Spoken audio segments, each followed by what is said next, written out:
Hello বন্ধুরা, welcome to my channel উষার life time ব্লগে সবাইকে স্বাগত। কেমন আছো?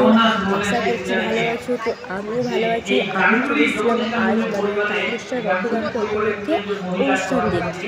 এই দেখো বন্ধুরা, দেখতে পাচ্ছ এদিকে অনুষ্ঠান হচ্ছে, মানে প্রভু প্রবচন দিচ্ছে আর কি। সব ভক্তরা শুনছে আর ভীষণ ভীষণ ভালো লাগছে। আর এই দেখো, দেখতেই পাচ্ছ জগন্নাথ সুভদ্রা কি দারুণ লাগছে বন্ধুরা। চোখে চোখ জুড়িয়ে গেছে এদিকে দেখে হচ্ছে আমি মানে চোখ একভাবে চোখের পলক একভাবে তাকিয়ে থাকি। আমরা এই বছরটার জন্য এক বছর মানে অপেক্ষা করে থাকি এই জগন্নাথকে দর্শন করার জন্য। বন্ধুরা ভালো লাগছে তো জগন্নাথকে দর্শন করতে পেরে, তো ভীষণ ভালো লাগছে বন্ধুরা। তো বন্ধুরা যদি ভিডিও ভালো লেগে থাকে অবশ্যই লাইক আর কমেন্ট করতে কিন্তু একদমই ভুলবেন না বন্ধুরা। আজকের মতো ভিডিও এখানেই শেষ করছি।